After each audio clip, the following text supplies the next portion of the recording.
The morning sun cast long shadows across the rocky surface of New Denver as Jake Martinez walked between the mining equipment. He stopped at each machine to check the daily readings on his tablet. The numbers looked good today, and that meant another successful day of collecting rare minerals from this distant world. Jake was 35 years old with short brown hair and steady blue eyes. He had been leading this research team for 6 months now, and every day brought new discoveries. The planet held deposits of trilithium and other rare elements that Earth needed for its growing space program.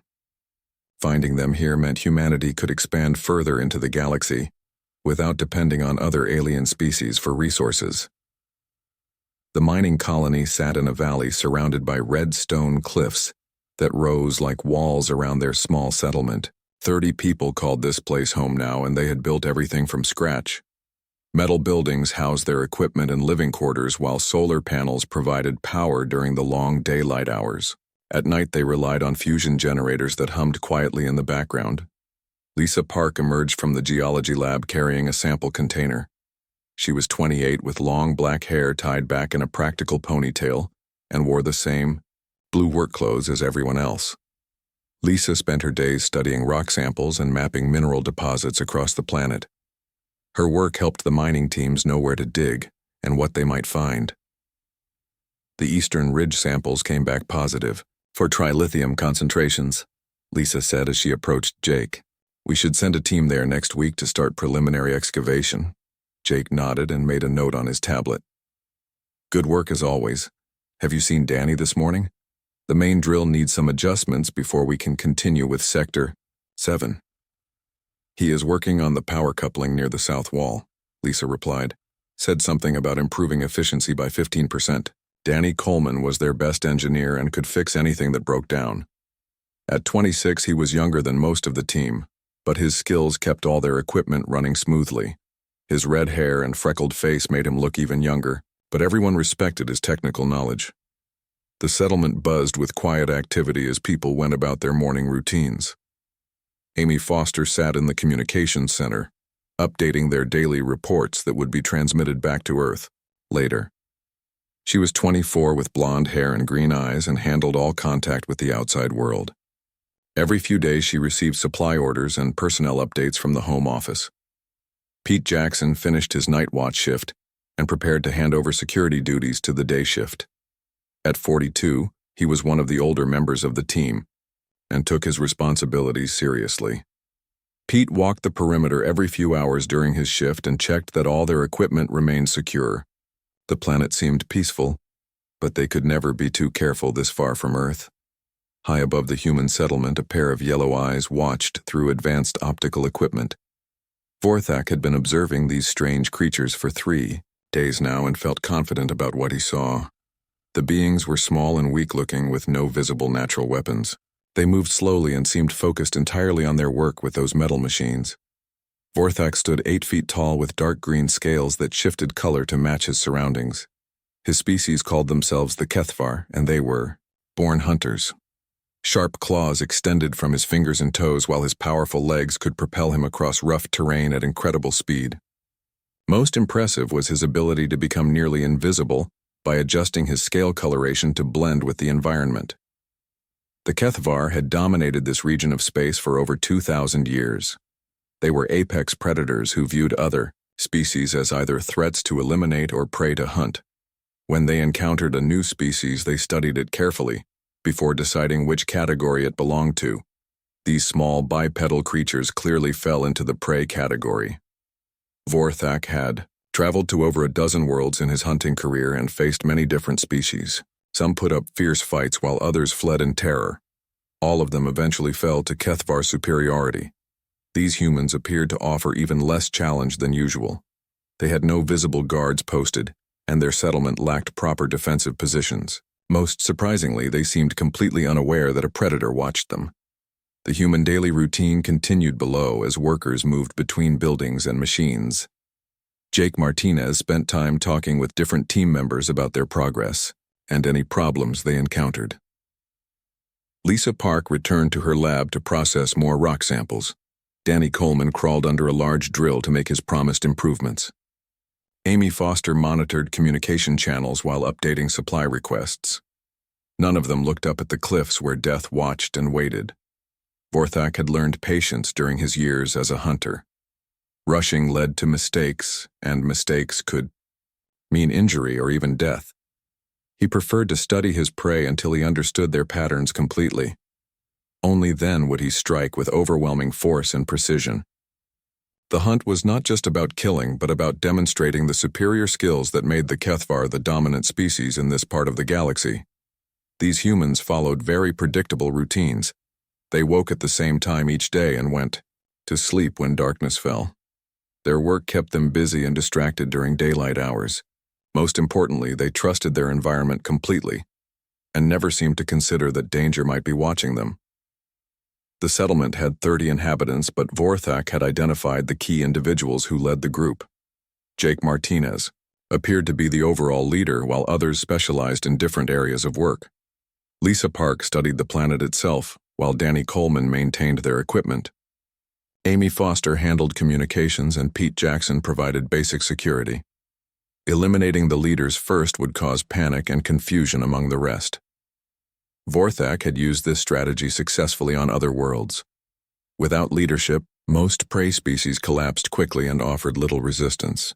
The remaining humans would likely attempt to flee or hide rather than fight back effectively. Vorthak adjusted his position on the cliff and continued watching. Tomorrow he would begin the actual hunt. Tonight he would finalize his plans and prepare his weapons. The ceremonial hunting blade passed down through generations of his family would taste blood again. These humans had no idea that their peaceful existence was about to end violently. The sun began setting behind the western cliffs as the humans finished their workday. Lights came on in their buildings while the fusion generators increased their output. Pete Jackson began his evening security patrol, walking slowly around the perimeter of the settlement. His casual attitude confirmed what Vorthak already knew about human awareness levels. Soon the hunt would begin, and these small creatures would learn why the HFY ruled this region of space.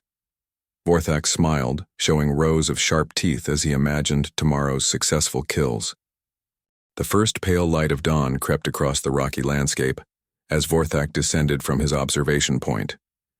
His scales shifted to match the reddish stone around him, making him nearly invisible against the cliff face.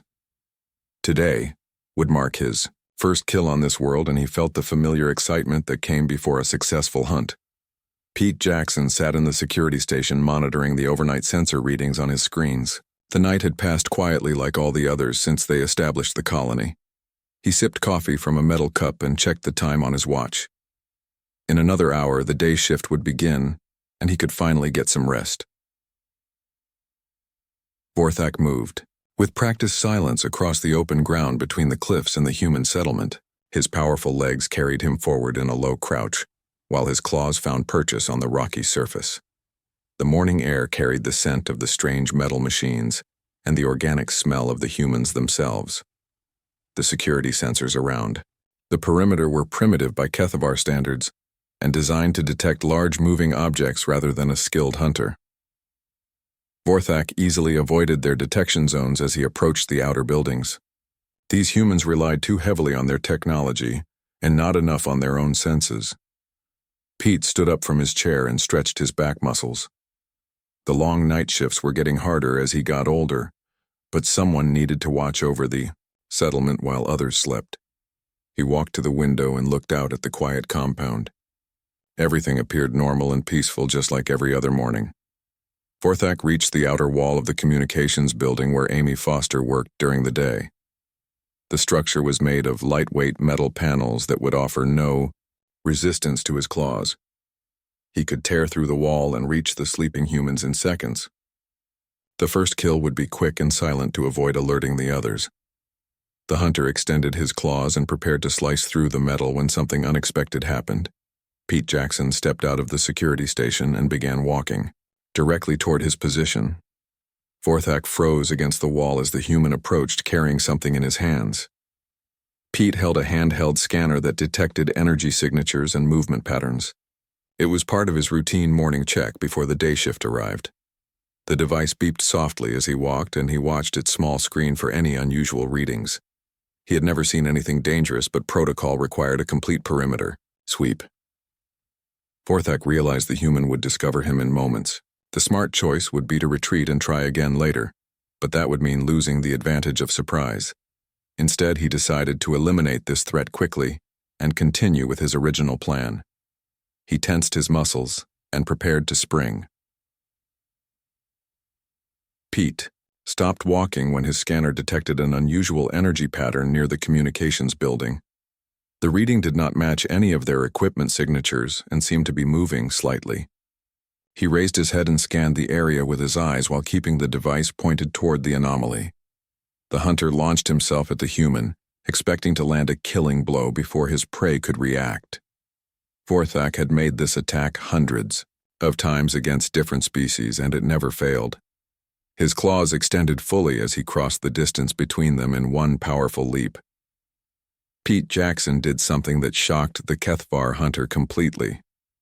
Instead of freezing in terror or trying to run away, the human threw himself sideways behind a metal storage container. At the same time, he pressed a button on his belt that activated a colony-wide alert system. Loud sirens began wailing throughout the settlement as warning lights flashed red. Vorthak landed where Pete had been standing and spun around to locate his target. The human crouched behind cover and spoke calmly into a communication device attached to his shirt. There was no panic in his voice, and no sign of the fear that prey species usually showed when faced with a superior predator. Security alert. We have an unknown hostile in Sector 3, Pete said into his comm unit. Large reptilian creature approximately 8 feet tall with active camouflage capabilities. Initiating Protocol 7 immediately. The response came instantly from multiple voices acknowledging the alert. Vorthak heard humans throughout the settlement moving with purpose rather than running in panic. Their reactions were coordinated and disciplined in a way he had never experienced with prey species before. Jake Martinez emerged from his quarters, carrying a military-grade pulse rifle that had been stored in a sealed weapons locker. His movements were smooth and professional as he took a firing position behind the main generator building. Other humans appeared at windows and doorways, also carrying weapons that definitely did not look like mining equipment. Lisa Park's voice came over the comm system, speaking with scientific precision. Hostile appears to be using chromatophore-based camouflage similar to Earth cephalopods. Recommend targeting movement rather than trying to maintain visual contact. Scanning for additional heat signatures now. Danny Coleman was already working at a control panel that activated defensive systems throughout the colony. Hidden barriers rose from the ground while automated sensors began tracking movement patterns. The entire settlement transformed from a peaceful mining camp into something that looked much more like a military outpost. Amy Foster reached the communications center and immediately began transmitting on emergency frequencies. This is New Denver Colony requesting immediate assistance. We are under attack by unknown alien hostiles. Colony defense protocols are now active. Vorthak found himself caught in the open as the humans established defensive positions around him. Their response was nothing like what he expected from a prey species. These creatures moved with tactical awareness and showed no signs of panic or confusion. Most disturbing was how quickly they had transformed their settlement into a fortified position. Pete Jackson emerged from behind his cover carrying a mining laser that had been modified with what looked like military-grade targeting systems. The device hummed with dangerous energy as he pointed it toward Vorthak's position. The human's eyes were calm and focused as he tracked the partially visible hunter. I count one hostile so far, but recommend assuming multiple contacts, Pete said over the comm. This thing is fast and has some kind of active camouflage, but it shows up clearly on thermal imaging. The hunter realized his situation had changed completely. Instead of stalking helpless prey, he found himself surrounded by organized opponents who seemed to know exactly how to respond to his attack. Their weapons were more advanced than he expected, and their coordination suggested extensive training in combat situations. Jake Martinez moved to a new firing position while maintaining constant communication with his team members. Lisa, what? Can you tell us about this creature's capabilities and potential weaknesses? Based on initial observations, it appears to be a natural predator species with enhanced physical capabilities, Lisa responded. The camouflage suggests ambush hunting tactics but rapid response and coordinated defense should neutralize its advantages. Vorthak began to understand that he had made a serious error in judgment about these humans. They were not the helpless prey he had assumed, but something much more dangerous. Their calm professional response and advanced equipment suggested they had faced hostile situations before and survived them. The hunter needed to retreat and reassess his strategy, but the humans had positioned themselves to prevent easy escape routes. For the first time in his hunting career, Vorthak faced the possibility that he might become the hunted rather than the hunter. Vorthak retreated to the rocky cliffs as pulse rifle shots sparked against the stone around him. The humans had forced him to abandon his attack, and now he needed to contact his clan ship for support. This hunt was not going according to plan, and he required backup to deal with these unexpectedly dangerous prey creatures.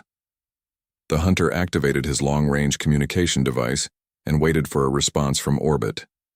His scales were still shifting colors rapidly as his body tried to process the stress of facing organized resistance. In all his years of hunting, he had never encountered prey that responded so quickly and effectively to his attack. "Clan leader, this is Vorthak reporting from the surface," he said when the connection established. "The prey species is not what we expected. They have advanced weapons and defensive capabilities that rival our own technology." Silence followed his report before clan leader Zektar responded with obvious skepticism. "Explain your meaning, Hunter. Our scans showed only primitive mining equipment and no military installations." Vorthak looked down at the human settlement, where defensive barriers continued rising from hidden positions, while armed figures moved between buildings with tactical precision. They concealed their true nature extremely well.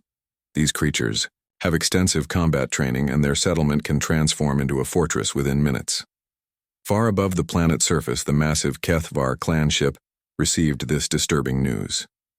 Zektar was a veteran warrior who had led successful hunts across dozens of worlds, but Vorthak's report troubled him deeply. Prey species simply did not possess the capabilities he described. "I am sending additional hunters to support your mission," Zektar decided. "But first, we must consult the archives to determine what we face." The clan ship's ancient databanks contained records stretching back thousands of years to when the Kethvar first reached space. Elder Sekthon was the keeper of these archives and one of the few who remembered the oldest stories passed down through generations of warriors. Sekthon was over 300 years old, with silver scales that marked his advanced age among the Kethvar. He had participated in the great hunts of his youth and survived encounters with species that younger warriors knew only from legend. When Zektar brought him Vorthak's report, the elder's eyes narrowed with concern. "Describe these creatures in detail," Sekthon demanded as he accessed the oldest data files. "What is their physical appearance and how do they coordinate their defensive actions?" Vorthak transmitted the visual recordings he had made during his failed attack. The images showed small bipedal creatures with pale skin and no natural weapons. Their coordinated response and advanced technology were clearly visible as they transformed their mining camp into a military position. Elder Sekthon studied the images carefully while searching through archives that had not been accessed in centuries. Most of the oldest records were fragmentary and difficult to interpret, but certain details began matching patterns he remembered from ancient warnings. "These markings suggest a connection to the old stories," Sekthon said as he pointed to tactical symbols the humans displayed on their equipment. "There are references in our earliest records to creatures that match this description." The elder accessed files so old that they existed only as voice recordings from long-dead warriors. The stories spoke of encounters during the Kethvar expansion period, when they first conquered this region of space. Most species they encountered were quickly defeated or driven away, but some left lasting impressions on the warrior culture. "Listen to this account from war leader Thekvan, who lived over 10,000 years ago," Sekthon said as he played an ancient recording. The voice that emerged was distorted by age, but the words were still clear. "We encountered the small death dealers on the fourth world of the Red Star system.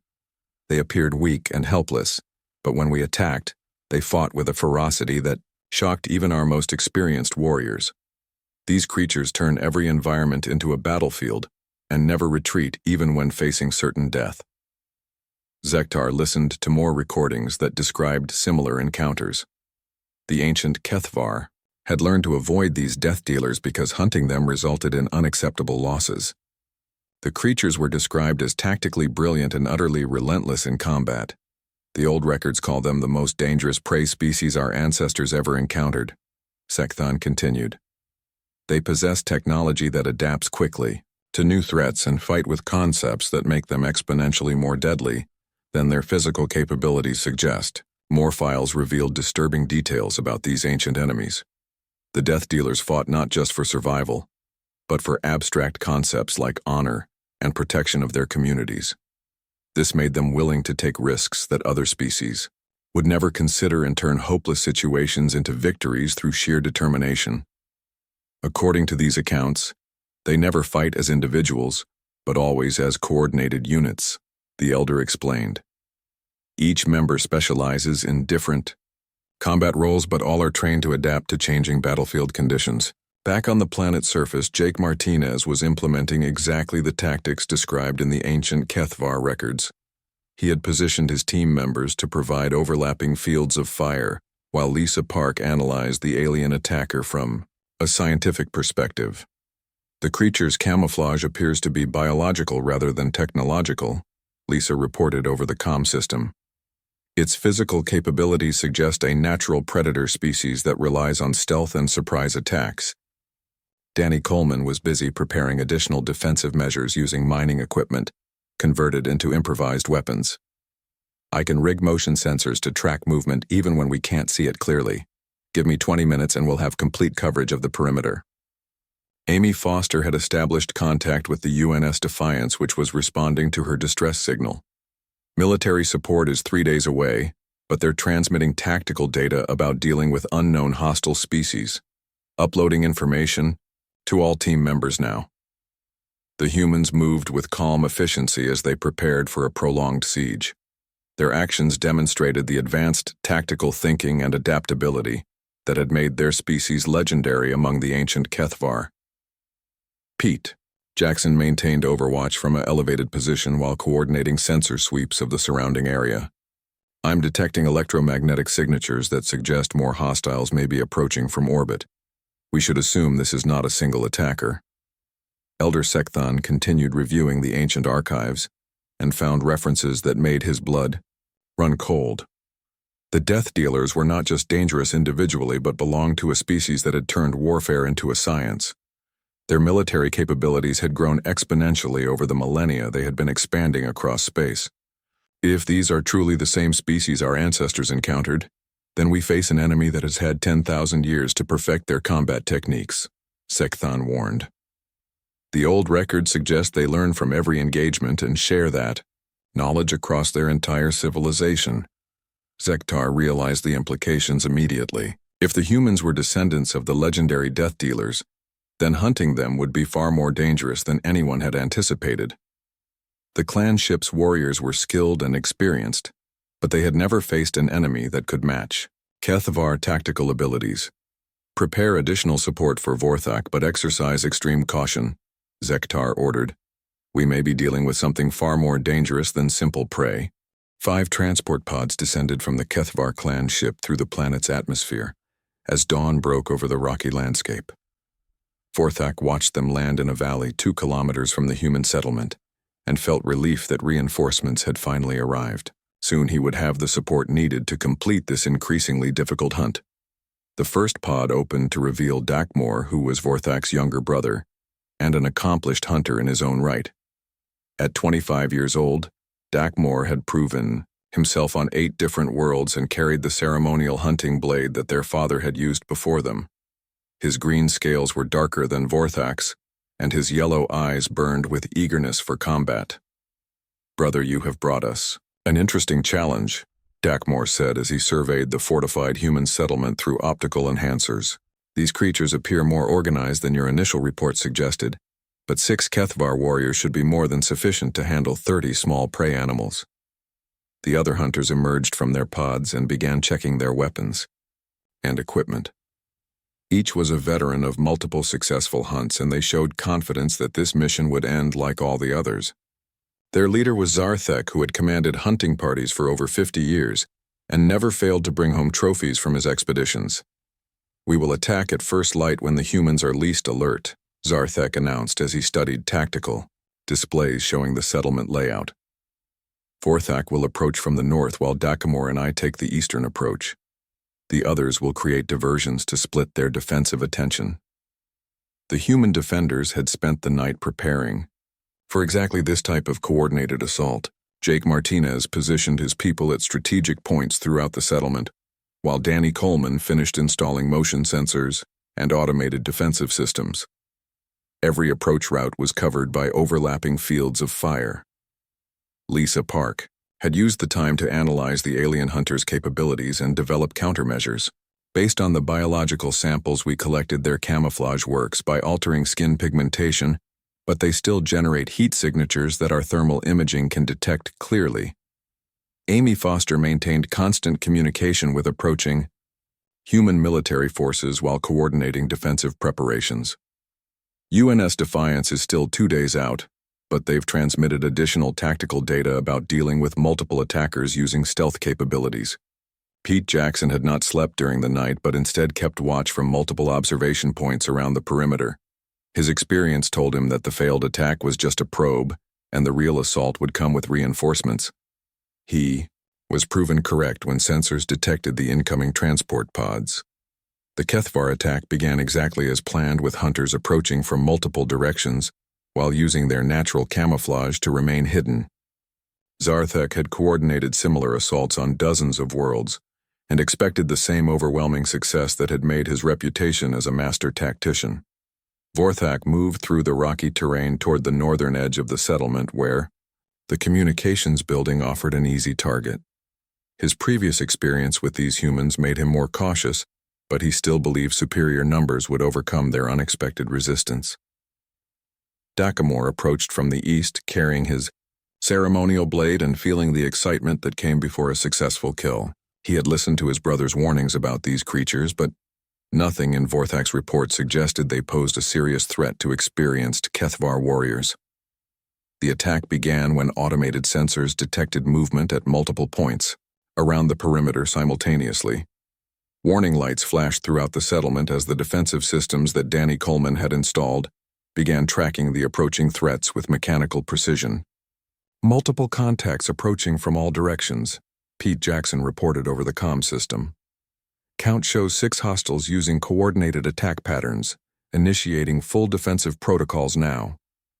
The humans responded with the same calm efficiency they had shown during the initial attack, but now their preparations were complete.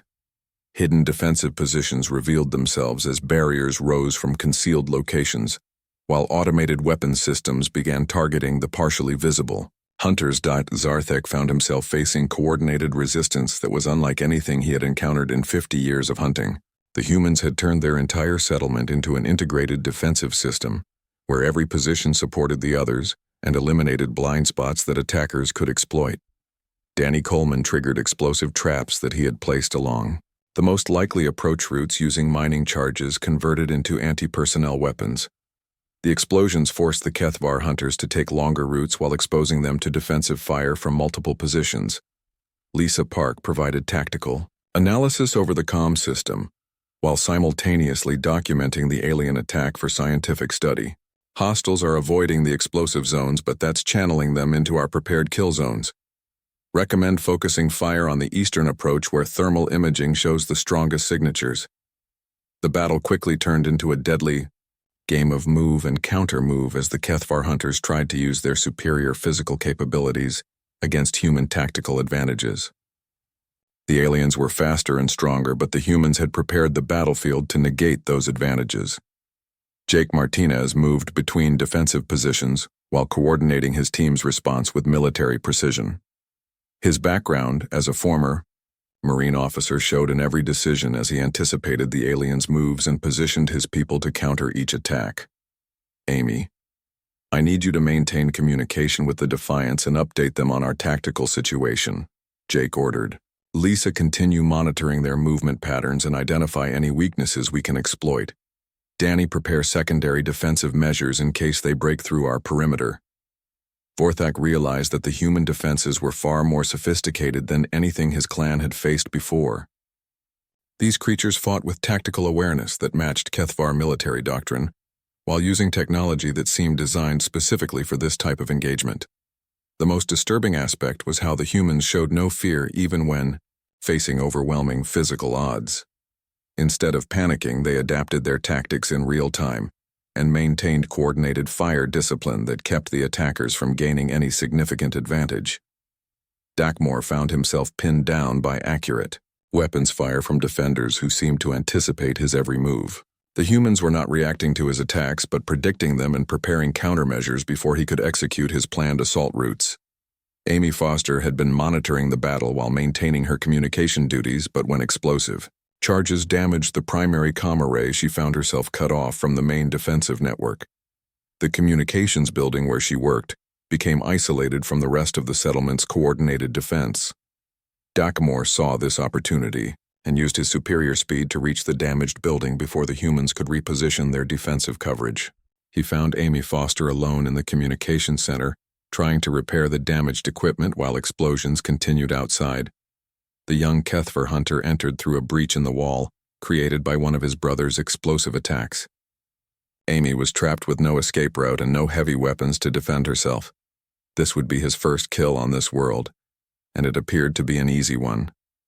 Dakmor drew his ceremonial hunting blade and advanced toward the apparently helpless human female.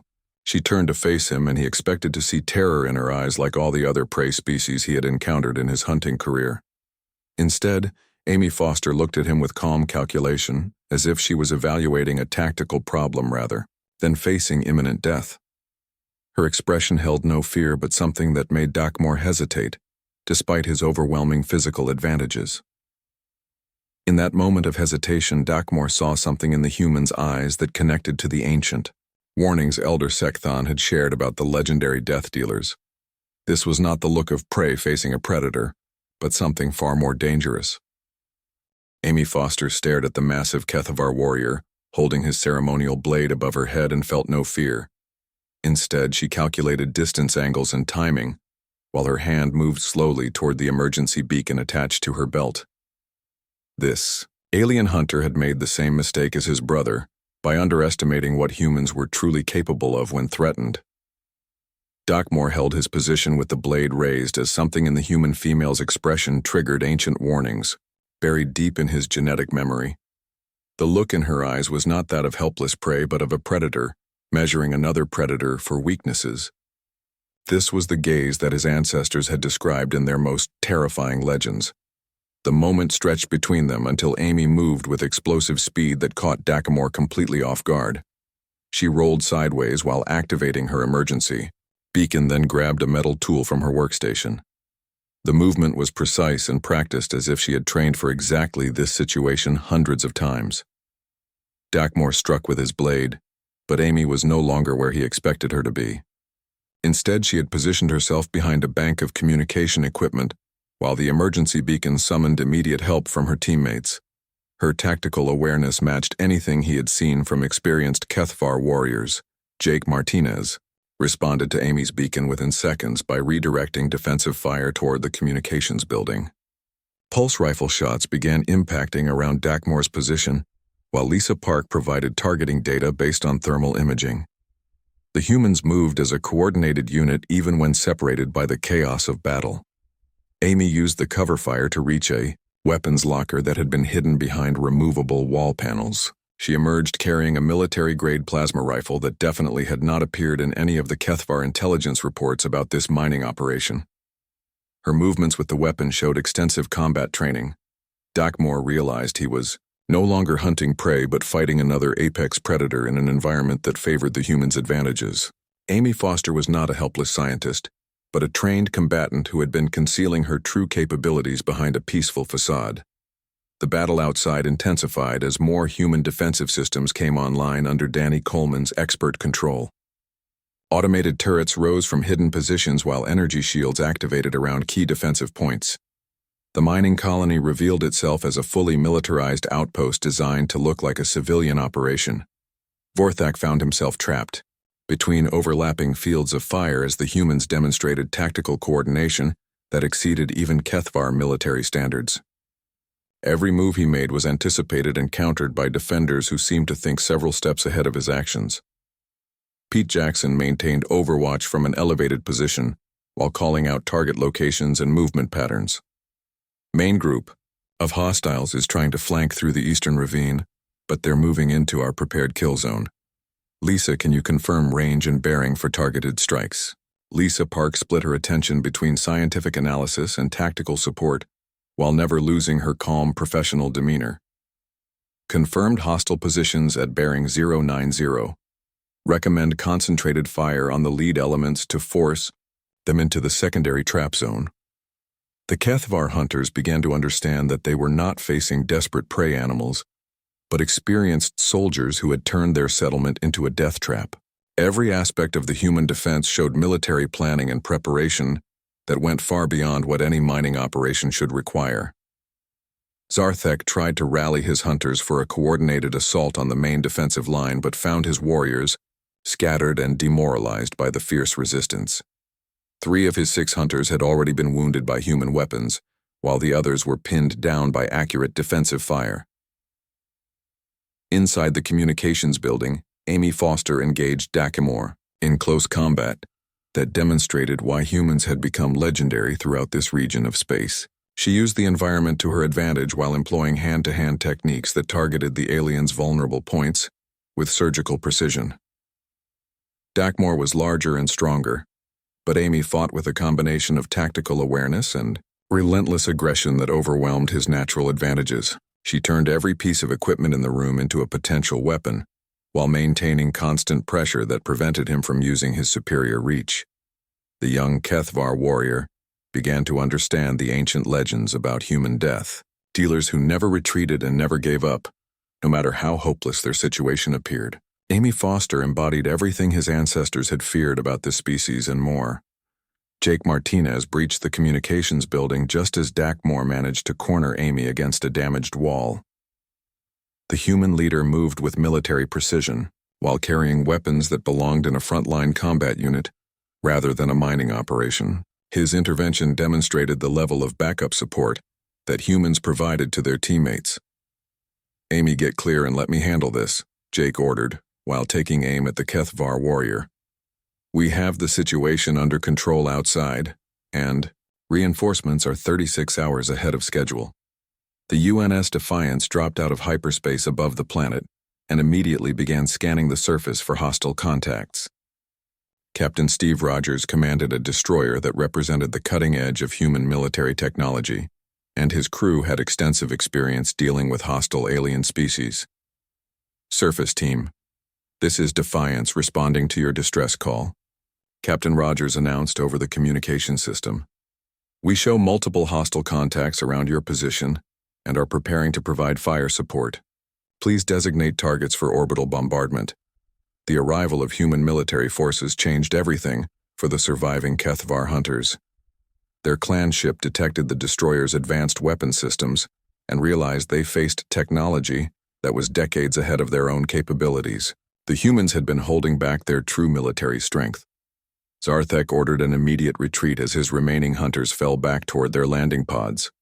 The hunt had become a disaster that cost them casualties while teaching the humans about Kethvar tactics and capabilities. Worse yet, the humans now knew that hostile aliens were operating in this region of space. Vorthak helped his wounded brother reach the extraction point while processing the implications of their failed hunt. These humans were not prey animals but soldiers disguised as civilians. Every aspect of their colony had been designed to lure potential threats into a carefully prepared trap. Elder Sekthan received the survivors' report aboard the clan ship and immediately understood the full scope of what they had encountered. The ancient death dealers had returned, but these modern humans were far more dangerous than their ancestors. They had spent 10,000 years perfecting their military capabilities while expanding across the galaxy. Send warnings to all Kethvar territories, Sekthan ordered. The small death dealers have returned and they are more dangerous than our ancestors ever imagined. Their peaceful settlements are traps and their civilian populations are trained soldiers. We must avoid contact with this species at all costs. The clan ship departed the system while transmitting emergency broadcasts throughout HFY space. The warnings described a species that could disguise military outposts as civilian mining operations, while training every member of their population in advanced combat techniques. Jake Martinez stood among the wreckage of the battle while his team assessed the damage and collected alien technology for analysis. The attack had been repelled successfully, but it revealed that humanity's expansion into this region of space would face organized resistance from hostile alien species. Amy Foster worked to repair the damaged communication systems, while Lisa Park analyzed biological samples from the HFY attackers. Danny Coleman surveyed the defensive systems that had performed better than expected during their first real combat test. Pete Jackson maintained watch for any additional threats. Captain Rogers beamed down to the surface with a full marine assault team to secure the area and gather intelligence about the alien hunters. The military had questions about how a civilian mining operation had managed to defeat 6 experienced alien warriors without losing a single human life. The truth was that New Denver had never been just a mining colony, but a forward military outpost disguised as a civilian operation. Jake Martinez and his team were intelligence operatives gathering information about alien activities in this region, while preparing for the eventual expansion of human territory. The HFY had stumbled into a carefully prepared trap designed to test human defensive capabilities against unknown alien threats. Their attack provided valuable intelligence about hostile species operating beyond the current borders of human space, while demonstrating that humanity's reputation as deadly opponents was well-deserved. As the UNS Defiance took the colony team aboard for debriefing and reassignment, Jake Martinez looked back at the rocky landscape where humans had once again proven themselves against alien predators. The galaxy was full of species that considered themselves apex hunters, but they would learn what the HFY had discovered. Humans were the true apex predators, and they had turned survival into an art form that even the most dangerous aliens should fear.